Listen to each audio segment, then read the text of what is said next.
Well, I'm going to have to take you back 2 years, Alistair, to the start of 2020, when the UK undeniably had absolutely the best aviation industry in the world.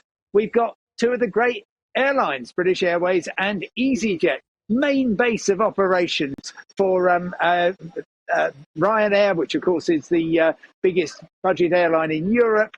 On top of that, we got Jet2, we got Virgin Atlantic, fantastic airlines. However, the onerous, expensive, complex rules that the government imposed meant that the UK's aviation industry was far harder hit than any other countries. So they fell further. They are now desperate to get back into the game. And so EasyJet and British Airways both promised, well, certainly in the case of EasyJet, their busiest ever summer from Gatwick.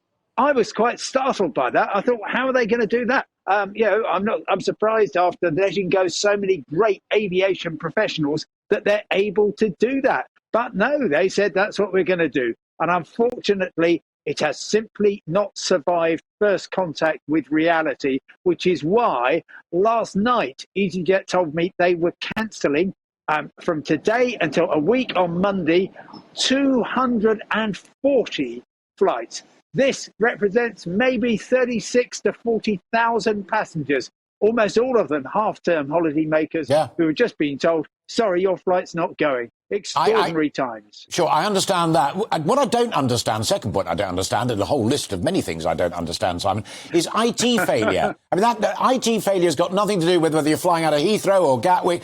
You're an airline. You run an IT system. We operate on an IT system. Your newspaper operates on an IT system. For goodness sakes, how can that crash again and again?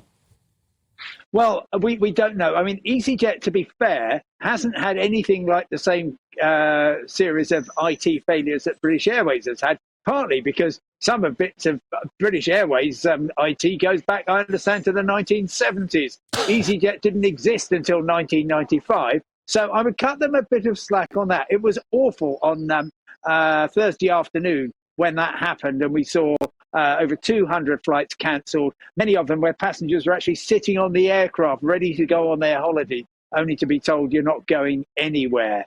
But it is the more relentless under-resourcing, simply not having enough passengers to run, enough staff to run the number of flights that you've promised to your passengers. Someone put it to me who I talked to who'd been stuck at Gatwick, how can you sell something which doesn't exist? This flight doesn't exist, and as a result, people are being extremely stressed. Now, can I be absolutely clear what your rights are?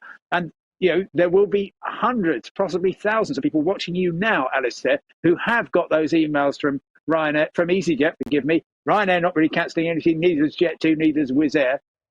They got an email from EasyJet. It says, sorry, we've cancelled your flight. Click here for a refund. Click here to rebook.